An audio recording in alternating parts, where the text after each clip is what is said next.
Alors Arthur, je vais commencer par essayer de te présenter, mais ce serait déjà une conférence de te présenter dans dans l'entièreté de ce que tu fais. Donc pour celles et ceux qui ne le connaissent pas, Arthur Keller, donc c'est un spécialiste des risques systémiques et des stratégies de transformation collective. Donc on a pas mal de sujets qu'on va aborder ensemble autour de tout ça. Donc l'idée c'est pour faire face à ces risques. Donc il enseigne la systémique à l'école notamment Centrale Supélec. Il forme des élus aussi à la sécurité globale des territoires. Tu conseilles aussi des collectivités, des agences publiques. Je sais que tu avais conseillé notamment l'ADEME, le CEREMA sur les stratégies de résilience territoriale face aux risques et aux délitements sociétaux en cours ou à venir. Ça annonce la couleur quand même. Auditionné par l'Assemblée nationale dans le cadre d'une mission d'information sur la résilience nationale, tu as aussi participé à élaborer une stratégie de transformation permettant de se préparer pour pouvoir affronter dans la dignité les ruptures de continuité majeures qui se profilent. On va parler de tout ça. Ok. Bon, alors je rappelle quand même le concept. On a un moment d'échange d'abord directement avec Arthur et puis ensuite on aimerait échanger avec vous, prendre un peu de temps pour ça. Donc on va faire 1 heure d'échange avec Arthur et ensuite 30 minutes de questions, d'échange, voilà, pour qu'on puisse prendre vos questions. Alors il faudra essayer d'être succinct. Je sais que c'est pas simple voilà, quand on parle de ces sujets-là, mais l'idée c'est que dans les questions comme dans les réponses, on essaye de laisser un peu de place pour qu'il y en ait pas mal. Déjà, est-ce que ça va, Arthur? Fatigué, mais sinon, ça va. Bon, bah écoute, j'espère qu'on va te réveiller avec cette audience de feu. Donc on a parlé du fait que tu étudies les systèmes. Qu'est-ce que c'est un système, Arthur? Un système, alors bon, je ne vais pas vous donner une définition au mot près sortie du dictionnaire, mais un système, ce sont des éléments en interaction. Voilà. Et quand on fait de la systémique, on s'intéresse à ces éléments, mais surtout à leurs interactions. Voilà. Comment ça interagit, comment ça agit, comment ça interagit, comment ça rétroagit, tout ça. Et on voit qu'un système, ce sont effectivement donc des éléments très divers et variés qui ont des propriétés, mais surtout des règles d'interaction. Certaines sont claires, explicites, j'ai envie de dire. D'autres sont implicites, on ne les comprend qu'à l'expérience. Voilà. Et donc quand on modélise des systèmes, effectivement, on met beaucoup de choses en équation, mais au-delà de ça, surtout, on voit qu'un système complexe, dynamique, c'est un équilibre dynamique, c'est-à-dire toujours en mouvement, qui a certaines choses qui sont très à l'équilibre, puis d'autres qui peuvent d'un seul coup dériver. On peut avoir des exponentielles, on peut avoir des effets rétroactifs qui sont plutôt régulateurs, donc ça maintient le système dans un état, d'autres qui sont amplificateurs de quelque chose, il peut y avoir des effets d'emballement, donc il peut y avoir des effets de seuil, il peut y avoir des exponentielles qui arrivent, il peut y avoir d'un seul coup des bascules, il peut y avoir des... Et puis de manière générale quand même, avant d'en arriver à des bascules, un système, ça a surtout une certaine capacité d'auto-organisation. Donc c'est quelque chose qui va se maintenir, mais tant que les conditions sont dans une certaine marge, dans une certaine gamme, on va dire. Et lorsque l'on applique de l'extérieur ou de l'intérieur des contraintes ou des pressions, progressivement, on va changer des choses dans le système et on peut arriver à des points de rupture qui, d'un seul coup, font que le système part dans un comportement totalement différent. Voilà, donc c'est tout un tas de choses extrêmement compliquées, bien évidemment, mais qui permettent, même sans qu'on soit capable évidemment de tout modéliser parfaitement, ça n'aurait pas de sens.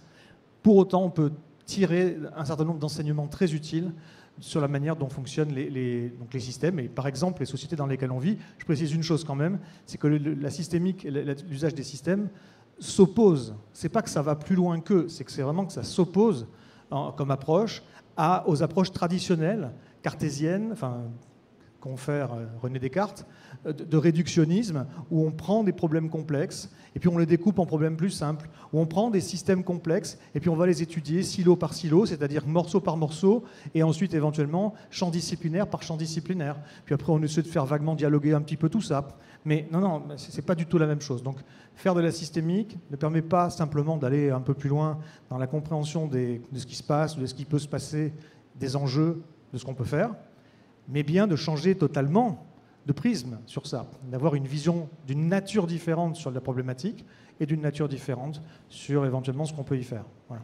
Donc ce que tu dis, c'est qu'il y a une hyper spécialisation des tâches ou qu'il y a des verticales. Aujourd'hui, on étudie par exemple le problème climatique, écologique avec des verticales précises et en fait, ça nous fait passer complètement à côté de la réelle nature du problème. C'est ça que tu dis? C'est ce que je dis et c'est ce que j'explique dans certaines de mes conférences. Donc effectivement, oui, selon moi, nous, et c'est un nous collectif, c'est la société, ce sont les élites, Et c'est, hélas, aussi la grande majorité des gens qui sont impliqués dans les histoires de transition, entre guillemets, ou choses qui s'en rapportent. C'est aussi la plupart des professionnels qui sont dans ces milieux-là. C'est la plupart des experts qui travaillent sur ces thématiques-là. Nous sommes dans une optique... on a plein de gens très bons qui étudient toutes les différentes dimensions de notre problématique et qui sont très pointus et qui sont bons pour expliquer et puis qui sont bons des fois pour proposer. Voilà, c'est super, c'est formidable. Sauf que ça dialogue très peu entre les silos et qu'on n'applique pas les méthodes de la systémique. Alors certains diront que ce n'est pas vrai. Certains diront qu'il est gentil Keller, mais on n'a pas attendu Keller pour faire de la systémique. Donc même si ce n'est pas effectivement la systémique ce qui est le plus enseigné, malgré tout, des systémiciens, il y en a. Et par exemple, lorsqu'on parle de climat, lorsqu'on parle de transition énergétique, bien évidemment que dans le lot, il y en a qui se sont intéressés qui ont appliqué les méthodes de la systémique à ces enjeux-là. Oui, d'accord. La question énergétique, elle est systémique. La question climatique, elle est systémique. La question de l'eau, systémique. La question de la biodiversité, systémique. La question des ressources, systémique, etc. Tout est systémique. C'est quand même des silos. C'est quand même des silos, sous-systémiques soient-ils. Et au final, ce qu'on fait, c'est qu'on applique, certes, des méthodes systémiques, mais à des silos, plutôt que de les appliquer à la seule chose à laquelle il faut, selon moi, s'attaquer pour avoir une véritable compréhension d'ensemble des enjeux. C'est le système dynamique complexe qui est constitué à la fois du système Terre, c'est-à-dire l'ensemble de l'espace dans lequel il peut y avoir de la vie sur cette planète. Voilà, et je ne vais pas développer maintenant, hein, mais globalement, il y a 6 dimensions, je les cite, c'est simplement, allez voir des conférences si vous ne connaissez pas, la lithosphère, l'hydrosphère, la cryosphère qui est une sous-partie de l'hydrosphère, l'ensemble des glaces. L'hydrosphère, c'est l'eau, hein. L'atmosphère, la biosphère et la pédosphère, les sols. Voilà, ça c'est le système Terre. Donc c'est l'ensemble du système complexe composé du système Terre et de l'anthroposphère, c'est-à-dire l'intégralité des activités humaines, des sociétés humaines, que ce soit des choses matérielles, hein, les sociétés, les infrastructures, ou les choses moins matérielles, mais sur les modes d'organisation, comment on fonctionne et nos interactions avec la nature. Voilà, il faut avoir compris l'ensemble de ça pour pouvoir ensuite redescendre en entonnoir sur des choses plus concrètes et qui nous entourent, qui nous concernent, de façon cohérente. Mais du coup, les 9 limites planétaires là, qui ont été définies, pour toi, on n'arrive pas encore à adresser le problème correctement quand on parle des 9 limites planétaires? Non. D'accord. Non, dans mes conférences, si vous venez en voir une un jour, vous verrez que j'explique. D'abord, je fais un rappel des titres sur les différents enjeux ou différentes problématiques que l'on peut observer dans le système Terre. Donc, je fais toutes les dimensions. Et ensuite, je fais intervenir effectivement les limites planétaires. Les limites planétaires, c'est une super étude, hein, personne n'a dit le contraire. Mais il y a beaucoup de gens qui pensent que non, mais moi je suis allé plus loin que simplement le silo. Moi je connais les limites planétaires, je fais de la systémique. Non, les limites planétaires, ça reste multisilo. Voilà, c'est multisilo, même s'il y a quelques interactions évidemment entre les choses. Et selon moi, ce n'est pas encore de la systémique. Donc dans mes conférences, j'introduis ça, les limites planétaires, 2-3 autres études d'ailleurs, pas que celle-là. Et après, on arrive à un moment clé, un moment charnière de mes présentations, où je dis aux gens, bon, maintenant qu'on a vu tout ça, est-ce qu'on a compris les enjeux? Et est-ce que c'est clair? Et là, je peux te dire qu'il y a 99% des gens qui font, ouais, c'est clair là. Et derrière, je fais, non. Maintenant, c'est pas clair, non, on n'a toujours rien compris. Et à ce moment-là que je fais intervenir la systémique pour aller plus loin. Il va falloir être solide quand je vais te demander de nous expliquer du coup, hein, ce qu'il faut comprendre. Ok. Est-ce que tu peux nous faire juste un petit état des lieux de cette fameuse transition écologique dont on entend parler? On en est où en fait? Est-ce qu'on a avancé? Est-ce qu'on a reculé? Est-ce qu'on fait du moonwalk? Qu'est-ce qui se passe? En France, en Europe, dans le monde, qu'est-ce que tu... Écoute, prends la référence que tu veux parce que ça sera jamais assez systémique si je te donne un truc. tu m'as bien dit la transition écologique. Oui. Parce qu'à la rigueur, tu m'aurais dit la transition énergétique, on fait des choses. Alors au niveau mondial, on n'y est toujours pas du tout. Mais il y a des choses qui sont faites. Sur la transition écologique, c'est plus compliqué de te répondre. Alors déjà, exactement au niveau planétaire, je ne saurais pas trop te répondre. Je peux éventuellement répondre en France et en Europe un petit peu moins, mais j'ai quelques éléments. La France, c'est déjà bien, ouais, si on a un petit état des lieux. Bon, il y a un malentendu à la base. C'est-à-dire, c'est quoi la transition écologique, quoi? Comment on définit ça? Déjà, on n'est pas d'accord sur la définition. Donc il y a des gens qui font des efforts. Il y a des pays qui font des efforts. Il y a des gouvernements qui font des efforts. Il y a des entreprises pareilles, des territoires pareils. Il y a des citoyens aussi qui font des efforts dans ce qu'on appelle communément la transition écologique, si tu veux l'appeler comme ça, la transition écologique. Voilà. Et donc il y a plein de gens qui ont vraiment l'impression de faire des efforts. Et la plupart des entreprises d'une certaine taille, on leur impose un certain nombre de règles, de conventions, de normes à respecter, par exemple sur le développement durable. Donc c'est de la transition, le développement durable, non? Ça dépend, ça peut être un oxymore. Ben oui, voilà, c'est bien ça le problème. Donc il y a tout un tas de gens qui font des choses. Il y a plein de communes qui ont l'impression, parce qu'ils n'ont pas du tout une culture de l'écologie, je ne parle pas de l'écologisme, hein, je ne parle pas du militantisme, qu'il soit politique ou autre chose, je parle de l'écologie, la science de la nature, on va dire, pour schématiser. Donc concrètement, il y a plein de gens qui n'ont pas de culture de l'écologie, mais qui ont l'impression de faire des choses. Alors on va remplacer les ampoules par des ampoules basse conso. Bon, ok, très bien, super. On va supprimer les touillettes. On va rajouter des bacs à fleurs dans le village. Et puis c'est bon, on a fait la transition écologique, quoi. On va débrancher la Wi-Fi aussi, quand même. Et bien évidemment. Et puis surtout, arrêtez d'envoyer des emails avec des pièces rigolotes, s'il vous plaît. Ça, c'est pas ça. Surtout ça. C'est la priorité absolue. Donc, on est d'accord qu'il y a plein de gens qui ont des points de vue sur ce que c'est que la transition, mais c'est 9 fois sur 10 des visions très étriquées et pas du tout compétentes de ce que devrait être une véritable transition écologique. Donc si tu le prends au premier... Si moi j'arrive et que je dis non, il n'y a pas de transition écologique, on ne fait rien, il y a plein de gens qui vont dire « Ah, lui c'est un extrémiste, c'est n'importe quoi, il est en train de nier ce qu'on fait pourtant plein de choses. » Oui, ok, on fait plein de choses, mais je suis désolé, non, on n'y est pas du tout. On n'y est pas du tout parce que la transition écologique, à la base, ce devrait être une transition dans la manière dont on se comporte vis-à-vis de la nature. Ça devrait être ça, un changement de rapport, à la base. Hein, voilà, et on n'a pas du tout ça. Comme je le dis de plus en plus, parce que je me rends compte que c'est quelque chose qui n'a pas été compris, même parmi les militants écolos. Non, l'humanité n'est pas confrontée à une crise écologique. C'est pas vrai. La nature est confrontée à une crise humaine. Voilà, c'est ça. Merci. C'est pas juste pour faire un bon mot, hein. C'est pas juste un retournement sémantique, c'est un retournement conceptuel profond. Et d'ailleurs, ça devrait se transformer en un retournement stratégique profond. C'est pas le cas. Donc on est absolument convaincu aujourd'hui que les sociétés humaines doivent s'attaquer aux problèmes pour les résoudre, pour se préserver. C'est pas vrai. Les sociétés humaines doivent profondément être remises en question pour préserver la nature des sociétés humaines, pour qu'ensuite, dans un second temps, on préserve l'homme aussi. Voilà. Du coup, juste Arthur, ce que tu nous dis, c'est que la transformation de notre façon d'habiter le monde face à laquelle on est, si on veut réussir à continuer d'habiter cette planète et à ce que cette planète nous garde, c'est quelque chose vraiment d'énorme, de l'ordre du passage de nomade à sédentaire. Enfin, c'est vraiment une transformation de notre civilisation, c'est une reconceptualisation complète, c'est ça que tu dis? Alors, je vais vous dire, ce qu'il faudrait, je ne vais pas dire ce qu'il faut, ça ne sert à rien, ça n'arrivera pas. Ce qu'il faudrait, c'était effectivement une révolution anthropologique. Voilà. Et de surcroît, on comprend bien aussi intuitivement que décider ou décréter une transition anthropologique, ça ne se fait pas, et encore moins à l'échelle mondiale. Alors à l'échelle mondiale, de toute façon, il n'y a pas une société, hein. Il y a plein de sociétés. Mais on peut dire qu'il y a différents types de cultures, on peut dire qu'il y a différents types de rapports au monde. Après, il faut revenir, et ça c'est pas mon domaine, je ne suis pas anthropologue moi, mais il faut revenir aux travaux magistraux, même si ce n'est pas les seuls, de Descola, sur les ontologies, notre rapport à la nature. Voilà, aujourd'hui, massivement dans le monde, c'est le cas de tout l'Occident, mais d'une grande partie du reste du monde aussi, de plus en plus, on est dans une logique naturaliste. Alors ça n'a rien à voir avec le naturaliste qui étudie la nature. Dans les ontologies anthropologiques, ça veut simplement dire la séparation entre culture et nature, séparation entre l'homme et le reste de la nature. Voilà, on est là-dedans. Donc déjà, à la base, dans nos cultures, même au-delà de nos cultures, dans nos valeurs, dans le bain, nos modes opératoires, tout en fait, notre façon de lire le monde.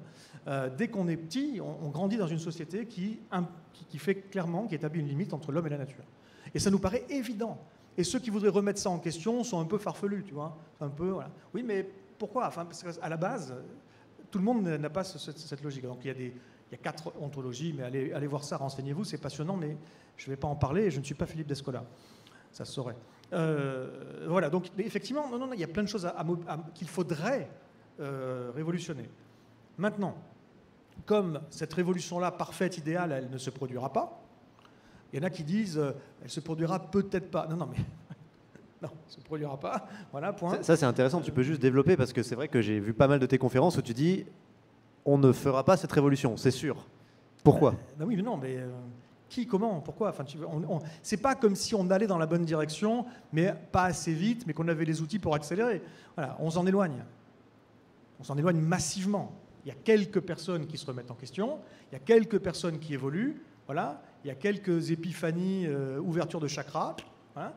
Et puis sinon le reste du monde, ben non, ils foncent à fond dans la direction opposée et ils se replient alors qu'on devrait se serrer les coudes. Donc non, on n'y est pas du tout. C'est la façon dont sont faits nos systèmes. Enfin, c'est quoi? C'est le statu quo. C'est pour qu'on comprenne bien, parce que tu dis c'est systémique qu'on aille se foutre dans un mur. Mais ça veut dire quoi en gros? Alors non, mais soyons clairs. Toutes les crises que l'on voit, la crise du climat, la crise sur l'effondrement de la biodiversité, on peut utiliser le mot effondrement sans être excessif, des problèmes d'eau qui vont arriver, les problèmes de pollution, les problèmes de destruction de la nature au sens large, toutes ces choses-là ne sont pas des dysfonctionnements. C'est le fonctionnement normal du système dans lequel on vit. Voilà. On ne peut pas l'éviter. Alors on peut ensuite, il y a des gens qui vont intervenir pour essayer de mettre des rustines, de coller des pansements, pour diminuer, pour soulager certains des symptômes, et ils peuvent y arriver des fois, voilà, mais la pression se reporte ailleurs dans le système, et globalement elle augmente. Mais c'est normal, le système se porte très bien. Voilà, il va très bien, il fait ce qu'il est censé faire, et il y a quelques personnes, de temps en temps, qui essaient d'aménager, d'ajuster, d'amoindrir la destruction, mais on ne remet pas en question un système comme ça. Voilà. Donc, effectivement, tout ça pour dire que le changement systémique qu'il faudrait n'arrivera pas. Ça ne veut pas dire, parce que j'espère qu'on ne va pas rester là-dessus. Non, après on va aller sur des trucs un peu plus dangereux. Rien faire. Vas-y. Non, je t'en prie, je commentais juste le fait qu'après on va aller sur, oui, plutôt des trucs un peu plus enjouants, quoi, j'espère. En jouant, je sais pas, parce que moi je ne fais pas dans l'enjouant, moi. Moi je fais dans le constructif. Voilà. Et constructif, c'est pas forcément en jouant. C'est en travaillant plus qu'en jouant. Et je ne sais pas si personne n'a... c'est pas grave. C'était nul. Ok, allez. Merci, c'est sympa quand même. J'apprécie. Donc, non, mais alors effectivement, on peut réfléchir à quelles seraient les conditions, on peut essayer de modéliser ça même pour entraîner une bascule du système. Là où je voulais en arriver, c'est que le système, il va se maintenir jusqu'à ce qu'il ne le puisse plus. Et il se trouve que justement, le moment où il ne le pourra plus arrive. Alors est-ce que c'est dans 5, 10, 15, 20 ans? Je ne sais pas. Plus de 20 ans, j'en serais très très étonné. Même plus de 15, ça m'étonnerait fortement. Mais je peux me tromper, parce que ce sont des choses extrêmement complexes. Et je ne sais pas tout de même. Donc il y a encore une marge de manœuvre. Ce que je veux dire, en tout cas, c'est que nous avons un système qui est essentiellement un système basé sur un certain type d'économie, d'échange économique, puisque ce n'était pas censé être le cas à la base. À la base, on devait avoir des sociétés, voilà, avec des gens qui vivent. Et puis on devait avoir ensuite une économie au service de ça. Et bien on sait bien aujourd'hui que c'est le contraire, qu'on est tous au service de l'économie, et que quand on dit par exemple, je l'ai entendu ce matin même en prenant ma voiture pour aller chercher mon train, j'allume France Info, et il y a un économiste, je ne saurais pas dire son nom, mais c'était vers 9h30 ce matin si vous voulez réécouter, il y a un économiste qui dit pardon, que les prévisions de croissance ont été remontées à 0,9 là, ou 0,89, je ne sais plus, bref, et que globalement ça c'est mieux, et que c'est une excellente nouvelle, et puis après il insiste sur le fait qu'il faut de la croissance, que c'est absolument impératif, bon bref, et il refait tout un laïus là-dessus. Et donc effectivement, on en vient à dans les médias, si vous voulez, si tu écoutes les médias, tu vas avoir un problème ici, un problème là. Alors tous les problèmes ne sont pas liés à ce dont je parle, mais il y a un certain nombre de problèmes, notamment la plupart des problèmes écologiques, qui sont vraiment liés à la pression qu'on exerce sur le système Terre, qui vient du fait que les sociétés humaines et les activités humaines croissent, et donc accentuent leur pression. Mais donc, bref, donc on en vient à dire, il y a tel et tel problème, ah ça c'est pas bien, ah ça c'est pas bien, ça c'est pas bien, mais bonne nouvelle, la croissance est là. Et donc l'économie croît, et c'est un préalable pour permettre d'investir dans les solutions.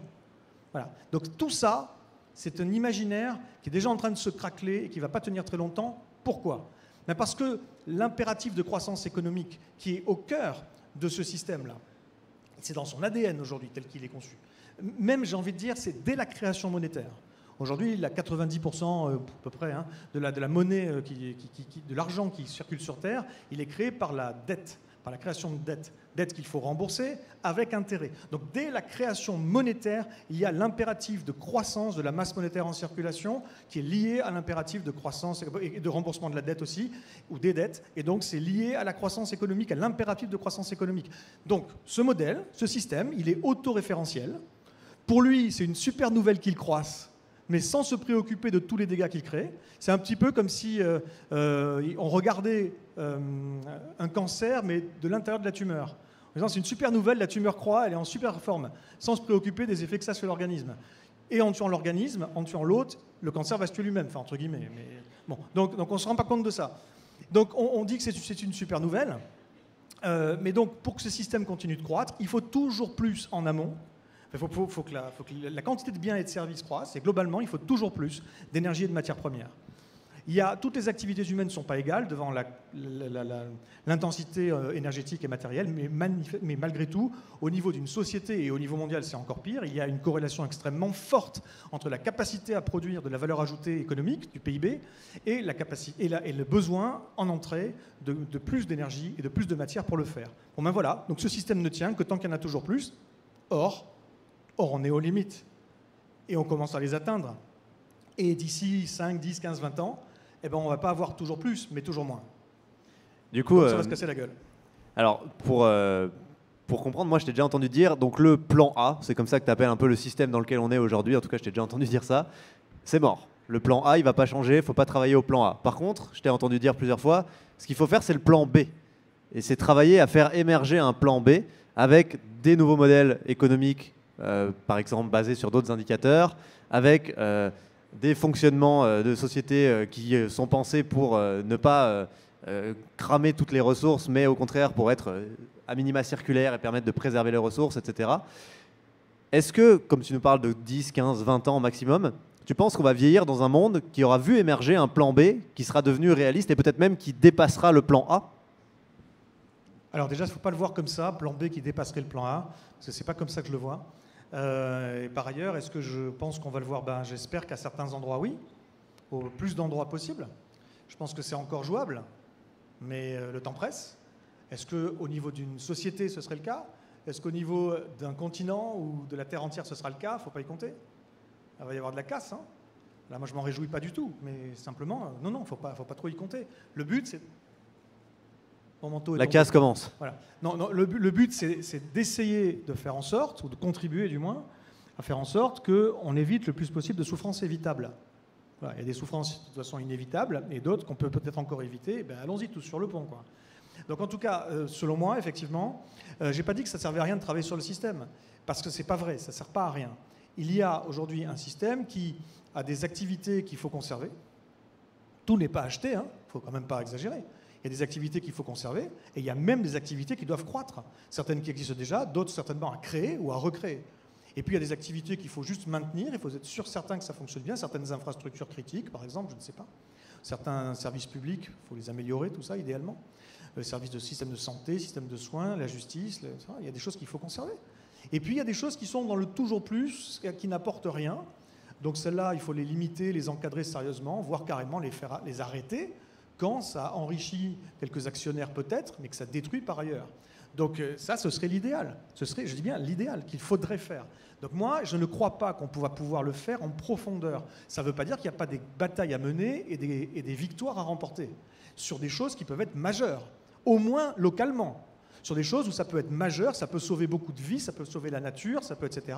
Donc il y a des combats à mener, point. Et donc je ne suis pas en train de dire il ne faut pas travailler sur le système existant, désintéressons-nous. Non, il faut essayer de l'empêcher de nuire et de détruire le plus possible. Donc il faut se mobiliser sur le système de l'intérieur comme de l'extérieur pour le faire évoluer, pour le faire changer, pour prendre des décisions politiques, mais aussi pour rentrer en résistance quand il le faut. Tout ça, toutes ces modalités, avec différents niveaux de radicalité, si possible, enfin coordonnées les unes avec les autres. Ça, je rêve. Bon, etc. Donc il faudrait faire tout ça, il faut faire tout ça, je l'encourage. Par contre, je dis, n'attendons pas que ça suffise. Parce que si l'on réussit à faire ça, tout ce qu'on aura réussi à faire, c'est de limiter la casse. Tout ce qu'on aura réussi à faire, tant qu'on ne change pas fondamentalement les règles économiques, l'impératif de croissance, la manière dont les économies fonctionnent, la manière dont la monnaie est créée, tu te rends compte de ce que ça signifie ? Parce que moi, j'ai des gens de temps en temps qui viennent me voir en conférence et ils ont la réponse. Ils disent, mais c'est ça qu'il faut changer. Tant qu'on ne changera pas ça, rien ne changera. Bon, par exemple, la création monétaire, il faut changer la création monétaire. Ouais, ok, ben, si tu peux y arriver, vas-y, je t'encourage. Et moi, par contre, ma posture, c'est pas ça. C'est que je ne vais pas attendre que tu réussisses.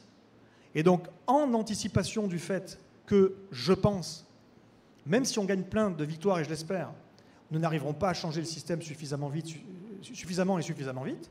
Donc nous n'arriverons ni à atténuer. Tu sais, souvent, les gens qui ont des propositions, c'est de l'atténuation ou de l'adaptation. Voilà. Et moi, je considère qu'il y a plein de choses à faire. J'encourage, hein, je ne suis pas contre. Mais par contre, je pense que nous n'arriverons ni à atténuer suffisamment vite, ni à nous adapter suffisamment vite. Et quand on aura réalisé ça, et qu'on va arriver à des ruptures de continuité majeures, qui touchent des choses vitales, qu'on ne sait plus faire par nous-mêmes, et qui font qu'on ne saura même plus vivre correctement les uns avec les autres, et que ça va partir en cacahuète, et puis je peux te raconter que je peux te dire que dans ce contexte-là, toutes les belles causes, bah tiens, notre capacité à les traiter collectivement, elle va s'envoler. Donc pour anticiper là-dessus, il faut effectivement poser les bases d'un plan B sociétal. Alors, pour moi, ce n'est pas l'histoire qui monte et puis qui prenne le dessus. On ne pourra pas faire ça. Personne n'a la possibilité de construire une autre société. Personne n'a les moyens de faire ça. Donc moi, ce que je pense qu'il faut faire, c'est qu'il faut expérimenter. Il faut expérimenter dans les territoires, parce que c'est là qu'on a effectivement, un pouvoir d'action, un pouvoir de contrôle ou d'influence. Au niveau territorial, il faut tester tout un tas de choses sur comment on produit les choses essentielles, comment on anticipe sur les grands bouleversements, comment on produit la bouffe en anticipation du changement climatique, mais aussi comment on produit la bouffe en anticipation des ruptures d'approvisionnement en intrants, phosphore, engrais, etc., en pétrole bon marché, rupture de continuité de certaines infrastructures ou réseaux sans lesquels on ne sait plus faire quoi que ce soit, pour la distribution par exemple. Voilà. Il faut anticiper là-dessus sur des véritables disruptions et considérer que ce n'est plus un certain nombre de risques auxquels on fait face et donc un certain nombre de crises potentielles auxquelles on fait face, mais ce n'est pas un certain nombre de crises. Ce à quoi on fait face, et ça personne ne l'a encore compris chez nos décideurs, c'est la fin d'un modèle, c'est la fin d'un système. C'est un processus et pas une série d'événements. Alors il sera ponctué d'événements aussi, mais c'est un processus qui a déjà commencé, qui va s'accélérer et qui n'a pas de fin.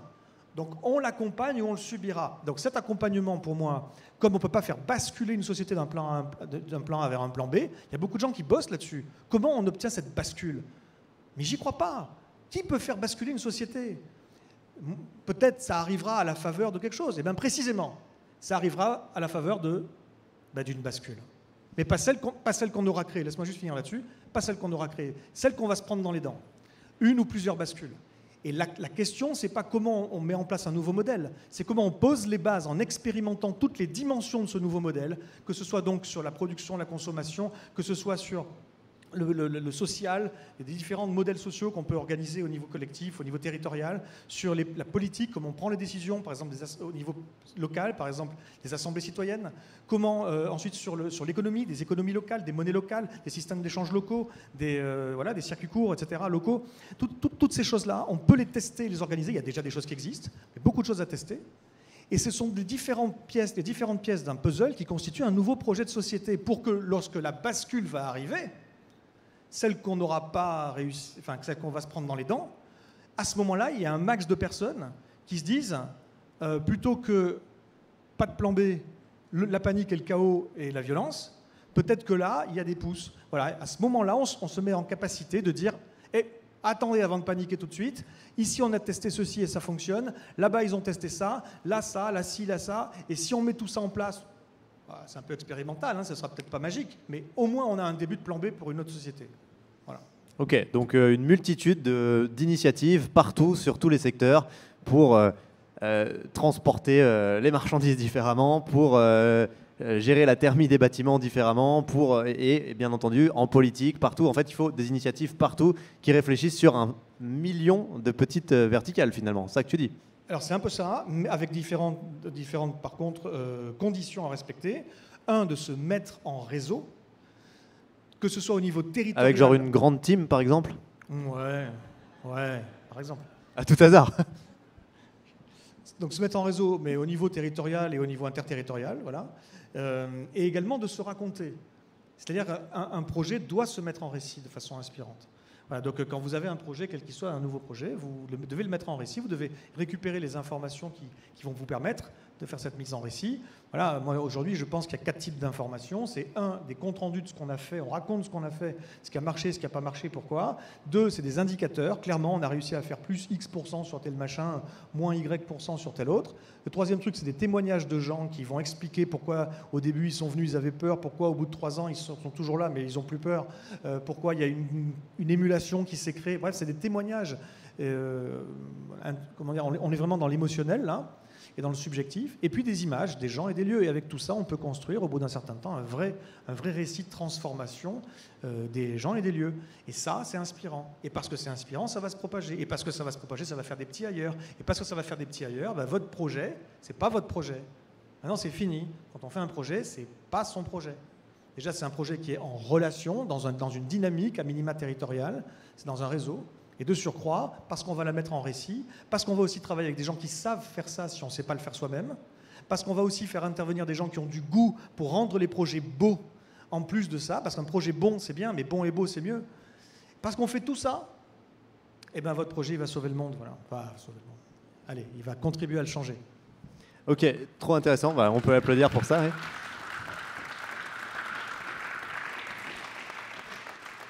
Moi, quand je t'écoute, tu vois, Arthur, paradoxalement, quand j'écoute certaines de tes conférences et tout, je me dis que ça peut me créer un regain d'espoir, dans le sens où je me dis, si on change la façon dont on regarde le monde, si on change de regard, et c'est un peu ça aussi, avoir un shift civilisationnel, ou en tout cas systémique, en fait, beaucoup des choses auxquelles on attache aujourd'hui notre propension à être heureux, à se sentir bien, à vivre bien, finalement, on se rend compte qu'on n'en a pas besoin, et que dans un monde différent, on peut être tout à fait heureux et on peut réaliser qu'on peut être très heureux autrement. Et aujourd'hui, on a du mal à réaliser que c'est possible d'être heureux dans un monde différent. Et moi, c'est ça que je... Parce qu'on est des junkies. Parce qu'on est des junkies. C'est vrai que tu l'utilises beaucoup, je vais te laisser aller là-dessus, mais souvent, je me rends compte que c'est parce qu'on regarde le monde d'une certaine manière qu'on a l'impression qu'on va vers une catastrophe et que ça va être horrible. Mais si on change notre regard et que plein de choses disparaissent ou ne sont plus là, finalement, avec un autre regard, on peut être très heureux de manière beaucoup plus simple. Et on le voit par exemple avec des pays qui ont un PIB infiniment plus bas par habitant, mais qui ont un indice de bonheur par habitant bien plus élevé. Est-ce que ça, finalement, c'est pas le message de fond d'espoir, on va dire, d'un regard différent en termes de systémique? C'est un message extrêmement important. Tu as raison, parce qu'au-delà d'expliquer les choses et de proposer les choses, il faut aussi faire passer des messages qui permettent de faire basculer la conception que se font les gens de certaines notions. Voilà. Et parmi ces notions, il y a le fait qu'on peut vivre bien avec moins. Même nous, pas juste les autres. Même nous. Et pour ça, il faudrait, c'est un peu ce que je disais tout à l'heure, il y a des choses qui doivent encore croître, mais d'autres qui doivent être limitées, réduites, voire carrément, idéalement, il faudrait les arrêter. Mais ça ne se produira pas juste en demandant aux hommes politiques de prendre la décision. Ils peuvent éventuellement le faire un coup par-ci, un coup par-là, mais globalement, ça ne va pas se produire. Ça ne pourrait arriver que si on avait une conversation, ça serait une vraie démocratie en action, une conversation publique, une espèce de convention citoyenne, mais pas pour le climat, hein, pour carrément le changement sociétal, quoi, et qui engloberait toute la France, voilà, où on serait tous baignés là-dedans pendant je ne sais combien de mois et d'années, avant enfin de prendre des décisions tous ensemble. Tu vois bien le rêve, hein. Mais globalement, l'idée, ce serait effectivement de pouvoir se mettre autour de la table pour dire à quoi on est prêt à renoncer. C'est quoi nos besoins? Il faut partir des besoins. C'est quoi nos finalités? Dans quel but on fait les choses? On a arrêté de se poser cette question, quoi. Il n'y a plus de vision, il n'y a plus de boussole, il n'y a plus de projet politique. Il y a des programmes, mais il n'y a plus de projet. C'est n'importe quoi. Donc on court comme des poulets sans tête, là. On ne sait même pas où on va, dans une course folle qui nous rend dingue, dissonance cognitive, vas-y, antidépresseur, voilà. Donc c'est complètement débile. Donc il faudrait se reposer les questions. Et là, on pourrait certainement identifier des choses auxquelles on est prêt à organiser des renoncements. Et alors, il y a un truc que j'exprime moi, régulièrement maintenant. Je ne le sais pas, c'est assez récent, mais je me suis rendu compte que finalement, ça marchait assez bien. Pour expliquer que l'idée de renoncement n'a rien à voir avec l'idée de privation. Ce sont deux choses qui n'ont strictement rien à voir. Sauf que dans notre tête, on a l'impression que si on renonce, ça va être moins, et que moins, c'est moins bien. Bon, alors, je prends mon propre exemple. Et sans faire, parce que s'il y a des gens qui sont un peu sensibles sur cette question, ne vous affolez pas tout de suite, je ne fais de prosélytisme, pas de prosélytisme pour le véganisme ou quoi que ce soit. Je prends juste mon exemple de végétarien de ma transition vers le végétarisme, pour expliquer ce que je viens de dire, que le renoncement et la privation, ce sont deux choses différentes. Moi, j'ai jusqu'à l'âge de 36 balais à peu près, mon empreinte écologique, en tout cas l'empreinte écologique, l'empreinte carbone de ma bouffe, je n'ose même pas imaginer. Parce que j'étais un dévoreur de barbac énorme. Je ne sais pas si j'ai fait beaucoup de repas sans de la viande ou du poisson jusqu'à l'âge de 36 ans. Voilà. J'imaginais pas me faire plaisir sans ça. Et donc ensuite, malheureusement pour moi, j'ai commencé à développer des compétences et à me spécialiser et arriver à comprendre un certain nombre de choses. Et puis je lisais également pas mal de rapports et j'ai bien compris que c'était plus super compatible de manger comme un porc, comme ce que je faisais là, des protéines animales, et de prôner ce que j'étais en train de prôner. Donc il fallait que je baisse. Et donc j'ai décidé de baisser. J'ai décidé de diviser par 5 à peu près, ce qui est déjà pas mal. Voilà. Mais je suis devenu un flexitarien plus, quoi, tu vois. Et la chance que j'ai eue dans cette histoire, c'est que ma compagne, elle a décidé de passer le pas. Elle a dit non, moi, j'arrête tout, à 100%. Donc, on s'est fait un gros festin, un gros gueuleton. C'était le 31 décembre et le 1er janvier, puisque c'est souvent propice à ce genre de truc, à partir du 1er janvier, c'est fini, plus rien, zéro. Bon, ok. Et pendant les premiers mois, elle a essayé de me convaincre de faire pareil. Et pour l'accompagner, que ça l'aiderait, elle a présenté les choses comme ça, viens, ça m'aidera, etc. Je dis, je compatis, mais ne compte pas sur moi. Voilà, les 20% qui restent, ils restent. Et j'ai pas voulu, et j'ai dit et répété X fois, je n'arrêterai pas la viande, je n'arrêterai pas le poisson. Bon. Mais en fait, ce qui s'est passé, j'ai eu la chance de voir comment une personne qui arrête de manger ça évolue dans sa façon de manger. Et j'ai compris tout simplement que lorsque tu renonces à la viande, au poisson, tu continues pas à manger que des garnitures. Ça n'a pas de sens. Mais ouais, tu manges pas pareil la viande en moins. C'est pas. Qu'est-ce que tu bouffes? Des accompagnements. Ça n'a pas de sens. Donc tu réapprends à bouffer. Et tu découvres des mecs que tu connaissais pas, des recettes que tu connaissais pas, etc. Il y a plein de choses, c'est hyper riche. Voilà. Et au final, tu te refais tes habitudes. Il y a des choses que tu goûtes, c'est franchement dégueulasse, et puis d'autres, c'est franchement génial. Voilà, et puis tu te refais tes habitudes. Et en faisant dédicace ça, au tofu quand même.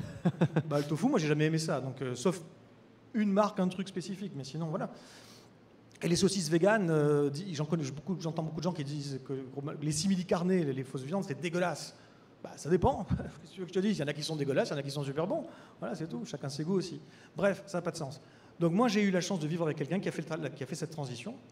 Et j'ai réalisé qu'on ne se privait pas, ni en termes de quantité, ni de qualité, ni de plaisir. Donc, au bout d'un an, j'ai mis 1 an, et 1 an plus tard, jour pour jour, j'ai dit OK, j'ai arrêté, et ça fait 11 ans que je n'ai pas bouffé un morceau de viande ou de poisson. Voilà. Et je n'ai jamais ressenti de privation. Jamais. Tous les végétariens dans la salle applaudissent là. Ouais, d'accord. Mais bon, végétarisme ou pas, on peut ensuite, une fois de plus, c'est juste un exemple. On peut appliquer ça. Voilà, quand on se prive d'une chose, quand on renonce, à une chose, on réapprend, on se réorganise autour. Et au final, c'est pas de la privation, même si c'est un peu difficile à percevoir au début. C'est un message qu'il faut faire passer, ça. Bien sûr, mais c'est vrai que ça touche jusqu'à la sémantique, tu viens de le montrer. Et moi, j'aime bien le mot contentement, tu vois, plutôt que renoncement. Se contenter d'un truc, il y a le mot content dedans, c'est cool. Bon, pour certains, il y aura le mot con aussi, hein, on va faire... Mais on va rester sur content. Hyper intéressant, ça veut dire que la transition, encore une fois, il faut réussir quand même à s'entendre des fois sur un peu de sémantique pour pouvoir collaborer à minima. Finalement, c'est pas une cascade de contraintes et si on change de regard, ça peut être chouette. Moi, j'aimerais bien avoir ta vision un peu plus spécifique sur les mouvements. Enfin, pour toi, quel est le rôle d'un mouvement? Donc évidemment, comme Team for the Planet ou comme plein d'autres, mais à quel point est-ce que c'est un élément qui te semble important pour qu'on réussisse justement à transformer de l'intérieur ce système pour faire émerger un plan B de manière systémique également? Enfin voilà, tout ce que tu as dit de manière un peu technique.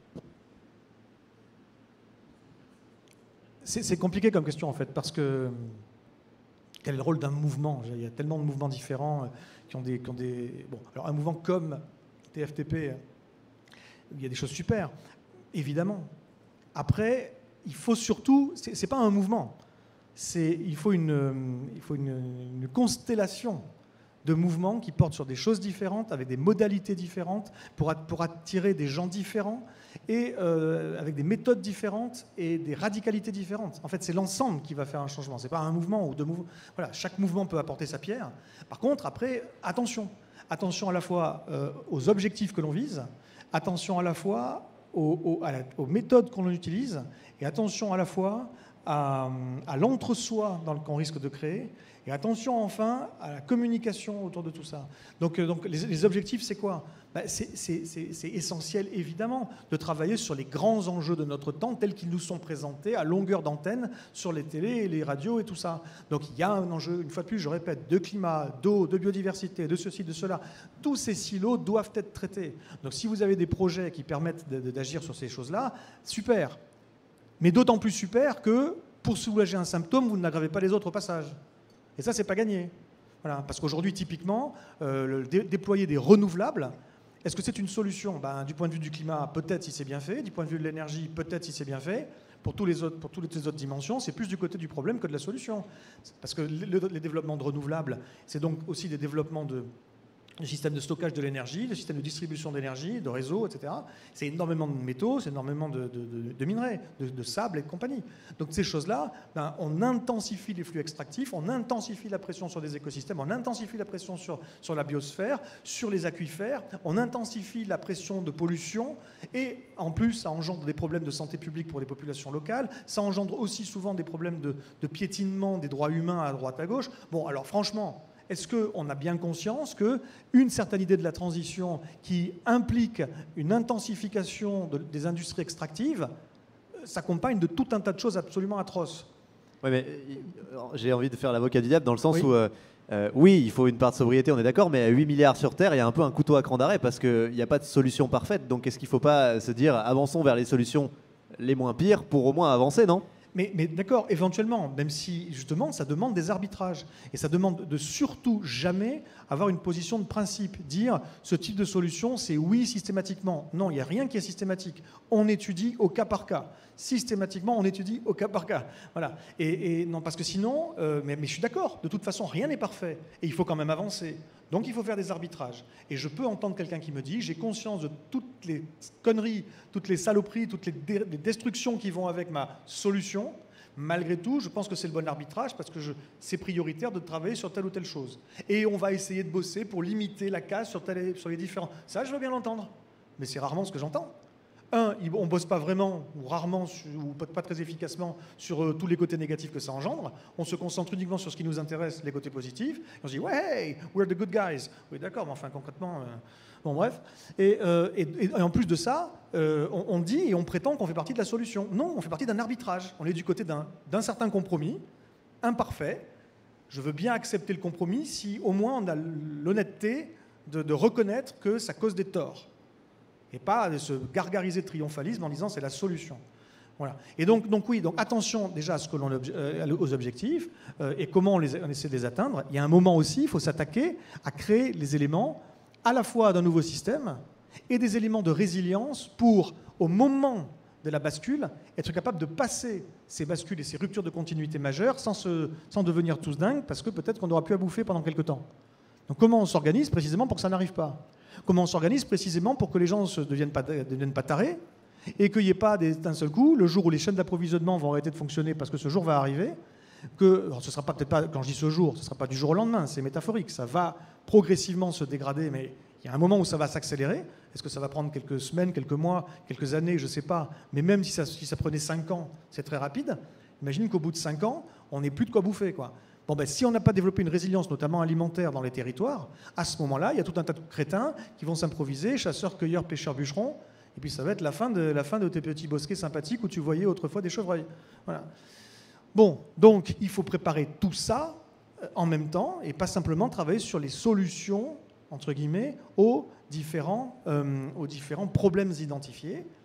Aujourd'hui, on pose je ne suis pas le seul, on pose toujours la question, mais c'est quoi les solutions ? Il faut arrêter de parler de solutions, selon moi. Il y a plein de solutions à plein de problèmes techniques, mais il est temps de parler de comment on se prépare à gérer collectivement le choc. On va se prendre un choc. Et ce n'est pas juste une série de chocs, événements à la suite, mais bien la fin d'un modèle.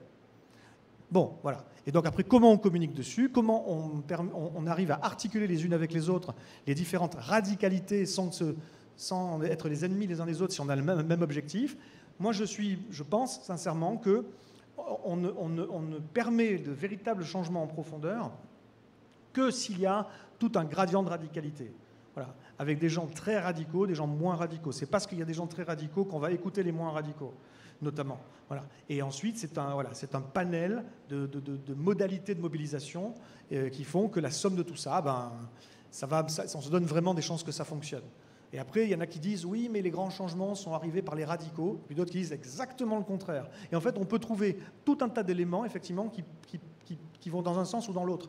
Mais c'est parce que, c'est le dernier qui a tiré et qui a marqué le but. Mais à la base, c'est censé être un travail d'équipe. Voilà, c'est parce qu'il y a des radicaux et des non-radicaux que ça change les choses. C'est Martin Luther King et Malcolm X. Du coup, juste, il nous reste quelques minutes avant de prendre les échanges avec la salle. 2 petits points. Le premier, est-ce que tu peux juste développer sur l'analogie que tu fais du junkie? Parce que je trouve que c'est intéressant justement pour repenser et avoir un autre regard justement sur la façon dont on pourrait habiter ce monde et se libérer de trucs qui nous semblent être des privations de notre point de vue de junkie, alors qu'en fait, c'est pas des choses qui nous font du bien et on aurait vraiment tout intérêt à s'en libérer. Et puis après, pour un peu conclure l'échange comme ça, tous les deux, est-ce que tu peux quand même proposer une direction, un truc qui te semble être opérationnel pour que les gens aient envie de se remonter les manches et de se dire il faut faire ça pour qu'au moins qu'on aille un minimum dans le bon sens, quoi. Ok. Oui, alors la métaphore du junkie, c'est pas une métaphore extrêmement compliquée. Hein. Il n'y a pas grand-chose à dire. Hein. Mais par contre, je vais plutôt prendre sous un angle bien spécifique. C'est juste qu'on est effectivement habitué, on est conditionné avec certains modes de vie et on est conditionné à avoir un certain nombre de choses qui sont faciles, qui sont des acquis et on va avoir beaucoup de mal à s'en passer. Voilà, beaucoup de mal. Et on ne va pas nécessairement avoir à se passer de tout ce qui nous fait plaisir, hein, attention. Hein. Mais il y a des choses effectivement sans lesquelles on peut difficilement vivre aujourd'hui qu'on n'aura plus dans 10 ou 15 ou 20 ans. Voilà. Et il va y avoir des sevrages compliqués à gérer. Aujourd'hui, donc, un junkie, c'est quoi? C'est quelqu'un qui défend son accoutumance comme si c'était une liberté. Il ne voudrait surtout pas qu'on lui prive de la liberté d'avoir sa dose. Oui, mais il a besoin, en fait, entre ce dont il a envie et ce dont il a besoin, il y a un univers d'écart. Et à la rigueur, ce n'est qu'une fois le sevrage passé, le processus, machin, et avec des moments très compliqués, très difficiles, qu'après coup, il peut réaliser qu'effectivement, il est mieux. Mais ça, on passe par un passage compliqué, on traverse un passage compliqué. Donc voilà, on est effectivement des junkies de cela. Alors, moi, ça m'attire sur la question de la liberté. C'est quoi la liberté? Là aussi, pour moi, c'est un message à faire passer. Il faut arrêter de se mentir sur ce que c'est que la liberté, sur nos postures vis-à-vis de la liberté, et donc, en miroir, des contraintes. Hein, typiquement, les gens qui refusent certaines mesures écologiques, par exemple. Enfin, il y a plein de mesures écologiques ou pas. Alors, c'est marrant, hein, c'est surtout celles qui sont écologiques qu'on ne supporte pas. Hein. C'est-à-dire qu'on peut éventuellement avoir une nouvelle loi, une nouvelle règle, une norme, ou je ne sais quoi, une taxe, qui viendrait, les gens vont râler, mais ils râleront jamais tant que si c'est écologique. Je ne sais pas pourquoi. Donc l'écologie punitive, voilà, la peur d'une espèce d'autoritarisme vert, il y a des ayatollahs, machin. Bon, absolument stupide. La réalité est la suivante. Nous sommes dans un monde physique. Ce monde physique, il est fini. Il y a des limites planétaires. On est en train on les a explosées et on fonctionne au-delà des limites de fonctionnement du système Terre. Et nous sommes en train de dégrader ce qu'on appelle les systèmes de support de vie de la planète, ce qui nous permet de vivre sur cette Terre. On est en train de dégrader l'habitabilité de la planète Terre. On extrait les ressources non renouvelables, on vide des stocks. On extrait des ressources renouvelables. Là, de plus en plus, on les extrait plus vite que leur taux de renouvellement, donc ça ne va pas pouvoir durer très longtemps. On détruit la nature plus vite qu'elle ne peut se réparer, donc ça ne va pas durer très longtemps. On génère des pollutions plus rapidement que la nature ne peut les absorber, donc ça ne va pas durer très longtemps. Et donc, quoi que l'on fasse, eh bien, ça va s'inverser. C'est-à-dire qu'on pense avoir toujours plus, mais on va avoir toujours moins bientôt. C'est en train de basculer. Et on va passer dans une nouvelle étape de l'histoire humaine, qui est ce qu'on pensait être une exponentielle, vers l'infini au-delà. Non, en fait, c'est une gaussienne. Et puis en fait, on est en train de redescendre. Et d'ailleurs, c'est même pas une gaussienne parce que ça va redescendre beaucoup plus vite que ce n'est monté. C'est ce qu'on appelle la falaise de Sénèque. Bref, je développe pas. Tout ce que je veux dire, c'est qu'effectivement, on est à ce moment de l'histoire où de toute façon, ça va basculer. Donc face à ça, on n'a pas le choix que de comprendre qu'on va avoir moins d'énergie et de matière. Soit on le comprend et on l'intègre dans nos règles, on le transforme en des limites de bon sens, pas des limites parce qu'il y a un autoritaire quelque part qui voudrait imposer des choses pas indispensables. Donc soit on le transpose ça en des limites entre nous, soit ça va s'imposer d'une autre manière, par la violence, par l'autoritarisme, par souvent aussi la loi de l'argent. C'est-à-dire que soit on dit à partir de maintenant on met des quotas, et donc c'est une forme de rationnement. Le vilain mot rationnement. Voilà. Mais en fait, le rationnement, dans un contexte, si c'est un rationnement qui n'est pas nécessaire, c'est de la dictature. Mais si c'est dans un contexte, enfin dictature, c'est l'autoritarisme en tout cas, si c'est dans un contexte où il n'y a pas le choix pour des raisons énergétiques et matérielles, et écologiques, dans ce cas-là, non. Enfin, soit on organise et on dit c'est ça pour tout le monde, riche comme pauvre, soit ça va s'organiser naturellement, tant que le système tient du moins, selon les lignes de force de l'argent. Les riches pourront encore avoir beaucoup trop, pendant que d'autres n'auront plus rien. C'est mieux? C'est mieux que du rationnement? Pas sûr. C'est de la dystopie pour moi. Donc voilà. Et donc, dans ce contexte-là, dire qu'on ne veut pas de contraintes parce que ce serait liberticide est absurde. Nous vivons dans une société qui, de toute façon, a des limites et des contraintes. De toute façon. On a tous un permis à points et on perd des points. Mais oui, voilà. Et puis, il y a plein de choses qu'on ne peut pas faire. Il n'a pas trop validé mon exemple. Non, mais vraiment, on est entouré de limites et de règles à respecter et d'interdits avec des sanctions éventuellement. Voilà, et pour autant, ce n'est pas une dictature que je sache. Mais non, c'est la base d'une société libre. Une société libre, c'est un équilibre des droits et des devoirs, des libertés et des limites. Bon, et donc souvent, j'explique, et je termine là-dessus, juste ça pour terminer sur ce point, souvent j'explique qu'en France, nous avons au fronton de la République liberté, égalité, fraternité. Ce sont des notions sociétales. L'égalité, ce n'est pas une notion individuelle. Je ne suis pas égal tout seul. La fraternité, c'est pareil, je ne suis pas égal tout seul, c'est des notions sociétales. La liberté, c'est pareil. Ce n'est pas la liberté individuelle. C'est une société libre, une société fraternelle, une société égalitaire. C'est ça, liberté, égalité, fraternité. Une société libre, c'est la liberté des uns s'arrête là où commence celle des autres. Enfin, quand même, merde, c'est le b.a.-ba. C'est le b.a.-ba, pas la peine d'avoir fait un doctorat en philosophie pour le savoir. Donc, aujourd'hui, effectivement, les gens qui refusent toute contrainte, soi-disant au nom de la liberté, en fait, ce qu'ils veulent, c'est préserver leurs privilèges. Voilà, c'est ça qu'ils veulent.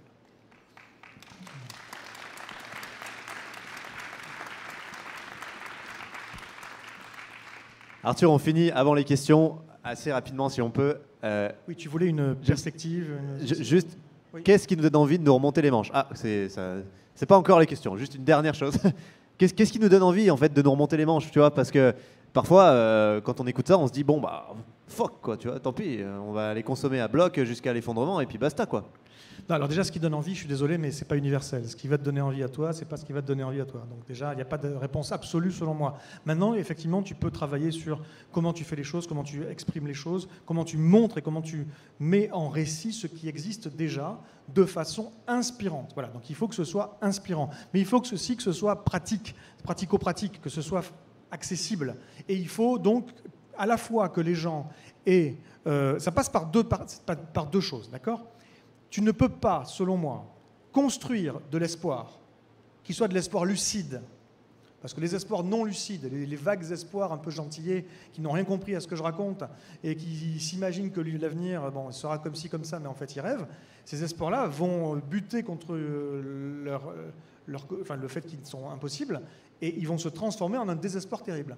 Donc là, il s'agit bien de construire des espoirs lucides. Tu ne peux pas construire des espoirs lucides avant d'avoir déconstruit les espoirs à la con. Il faut d'abord commencer par déconstruire. Et donc ça passe forcément par une descente avant de remonter. Il y a certaines personnes, ça se fait comme ça. D'autres, ça prend des années. Ça dépend de où tu en es dans ta vie, ta psychologie, etc. Donc ça dépend de plein de choses. Il n'y a rien. Maintenant, concrètement, effectivement, moi quand je donne des conférences, mais venez voir si vous ne connaissez pas, parce que ça, là, j'ai pas pu vraiment faire, ça marche pas, quoi. Enfin, j'ai fait passer des messages, mais... L'idée de la conférence, telle que moi je les donne, c'est pas d'expliquer des choses. C'est pas un déroulé avec une suite d'informations que je donne et éventuellement de conseils que je dispense à la fin. Non, c'est pas ça.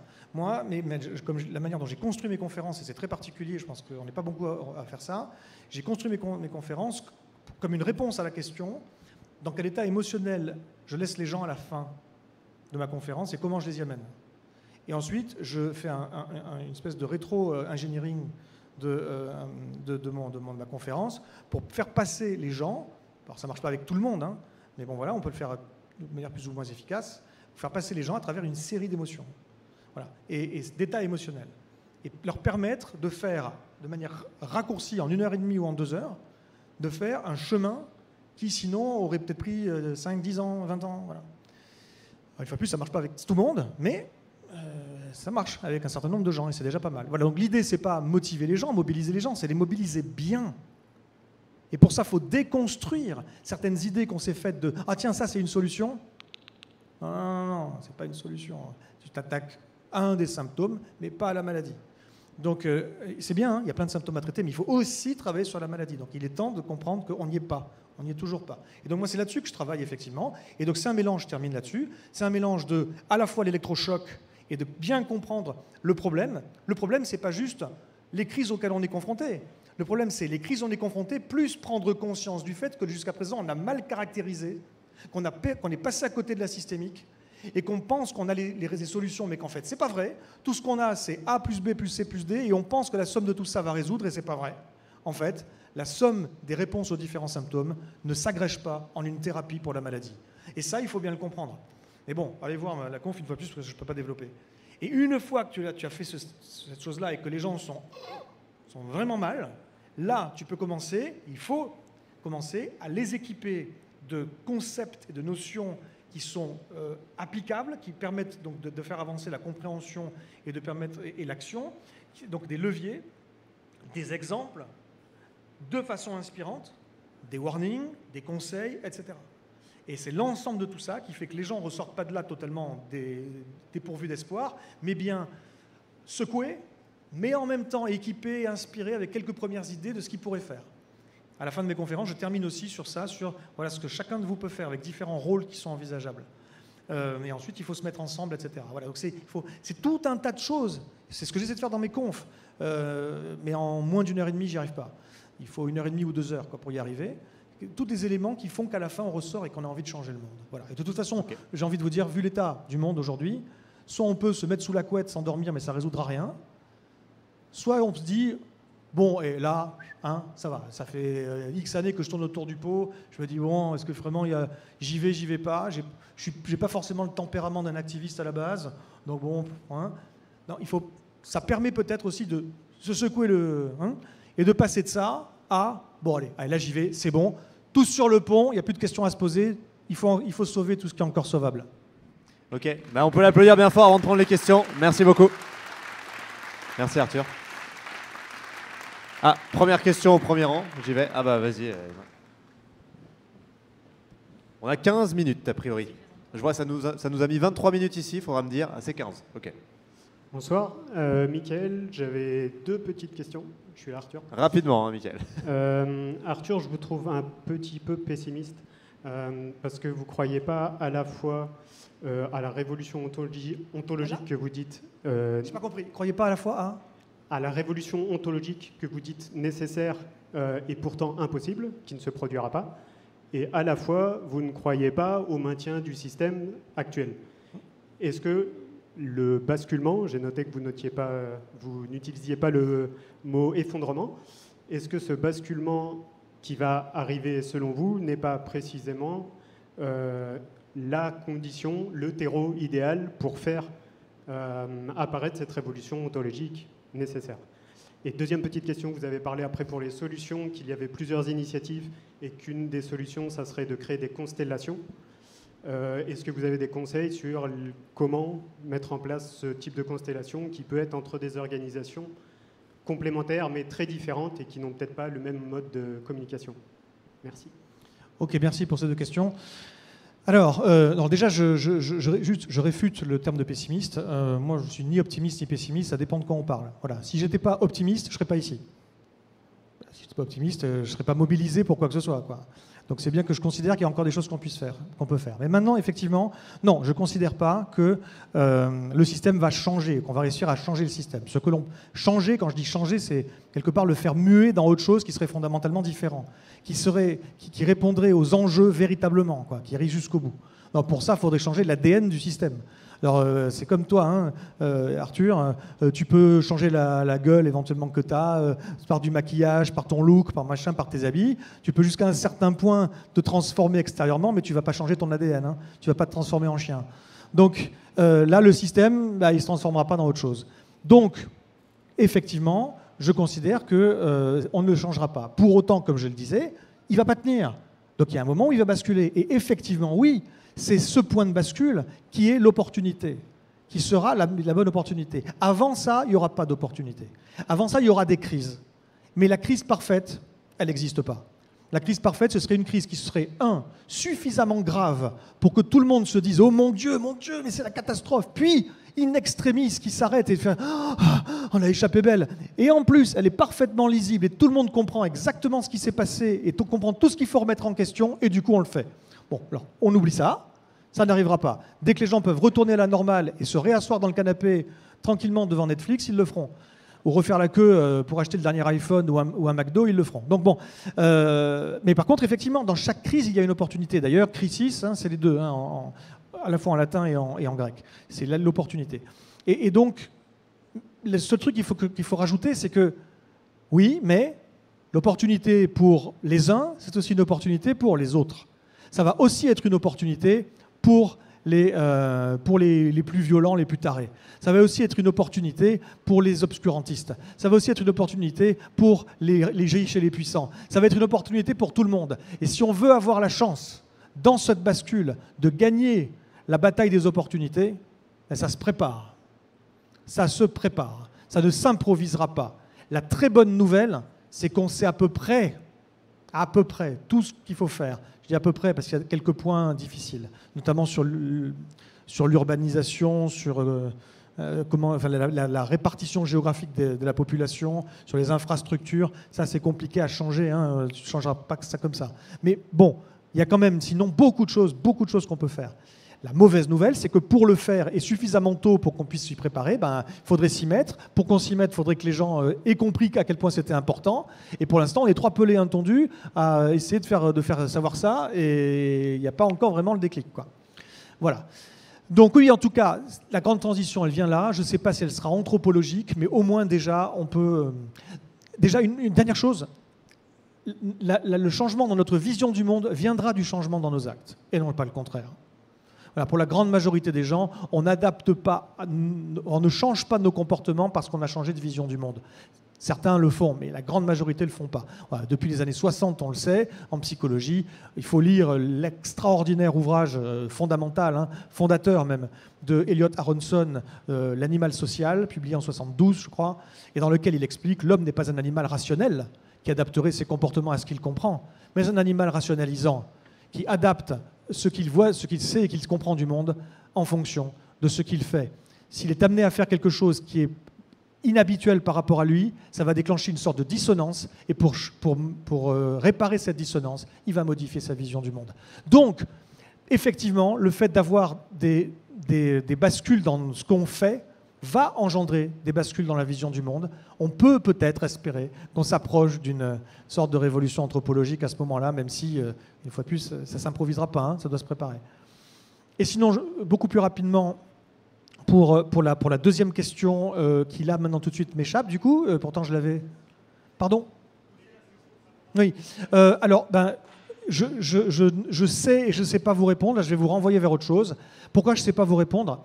C'est parce que, vous verrez, si vous allez voir mes confs, moi je considère, mais je peux me tromper, en tout cas, ce n'est pas un modèle que j'impose comme une vérité absolue, c'est plutôt un travail en cours.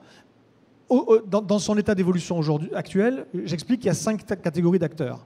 Voilà. Et qu'il y a des penseurs, et je pense en faire partie, des faiseurs.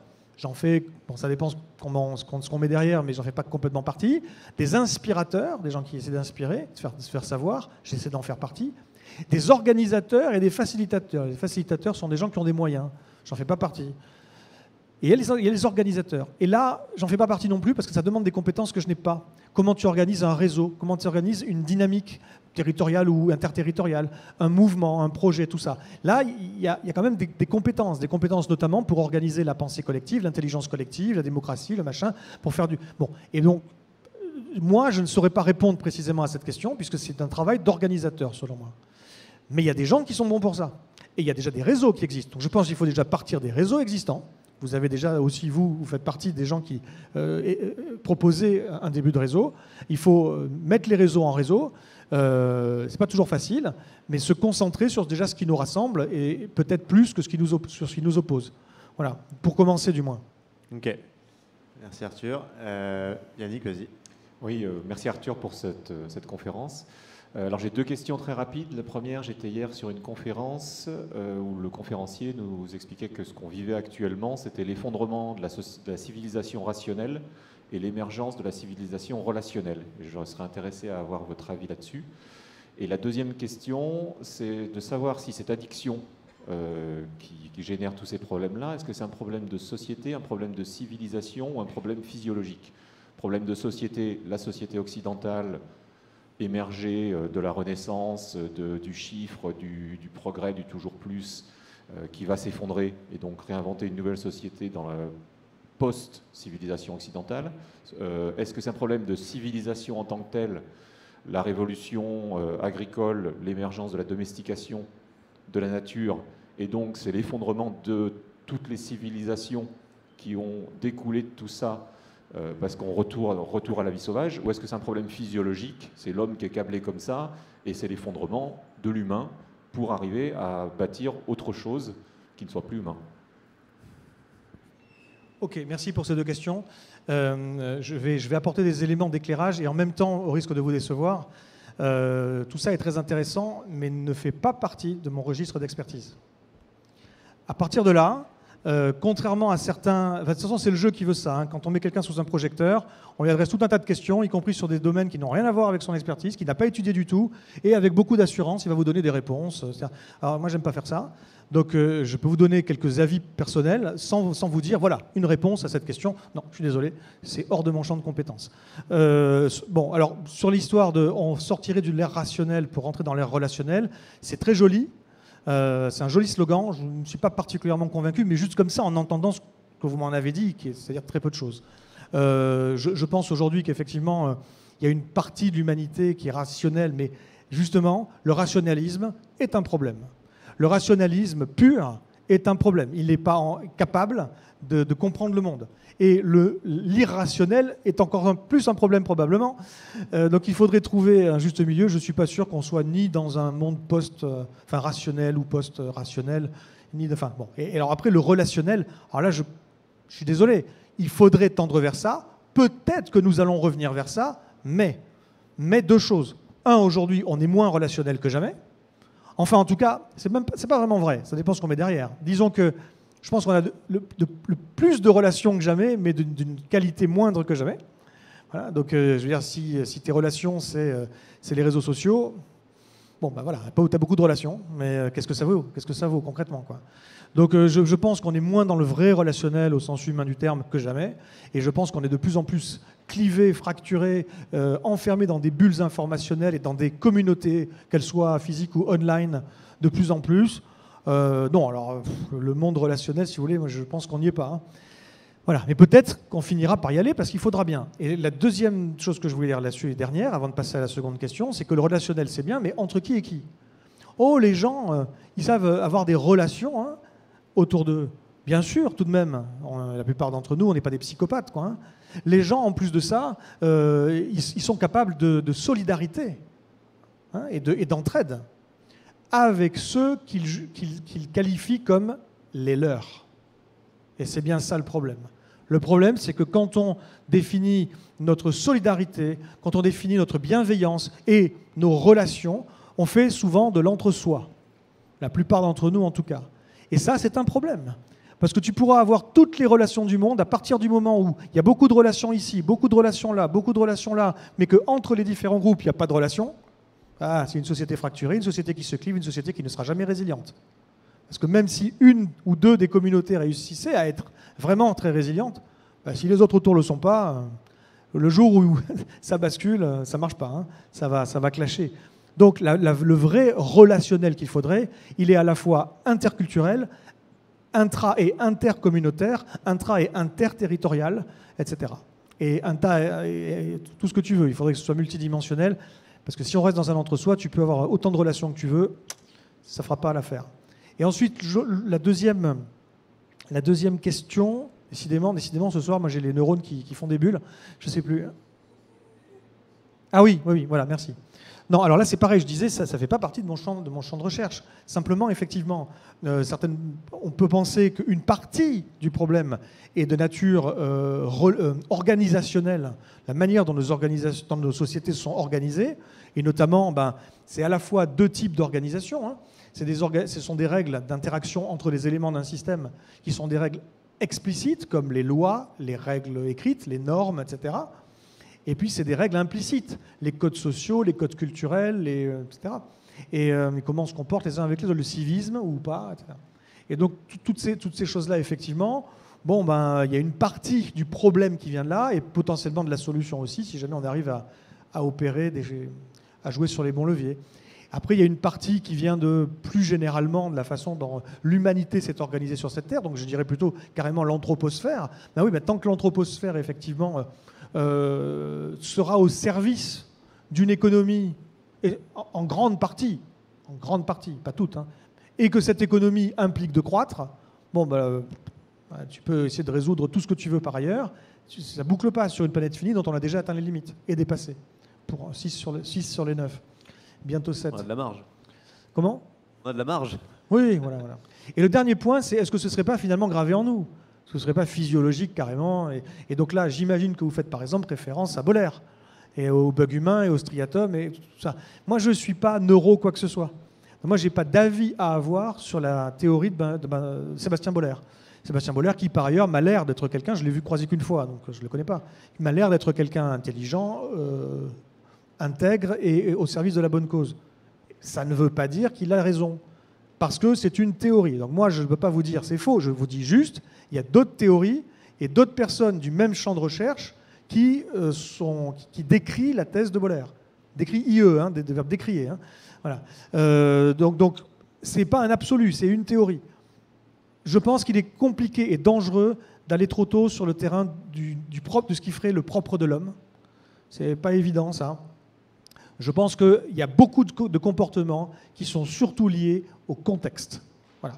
Et qu'il faut travailler sur les contextes, il faut travailler sur ce qu'on appelle l'humeur sociale, mais je n'ai pas le temps de développer, mais globalement l'état d'esprit qui règne, sur comment on crée ensemble une culture, et une culture de quoi ? Et pourquoi pas une culture du risque et de la responsabilité ? Et pourquoi pas une culture de la solidarité ? Et pour finir, cette réponse, moi ce que je dis souvent effectivement aux gens, c'est si vous êtes naturellement enclin à la bienveillance envers votre prochain, c'est formidable. Si ce n'est pas le cas, soyez solidaires par calcul. Belle punchline de fin, je pense qu'on va s'arrêter là parce qu'on n'a plus le temps. Merci beaucoup Arthur. Merci Arthur.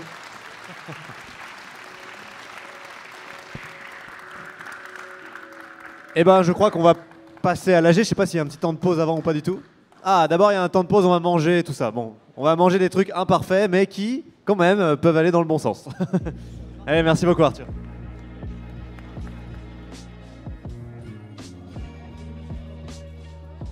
Tout le monde.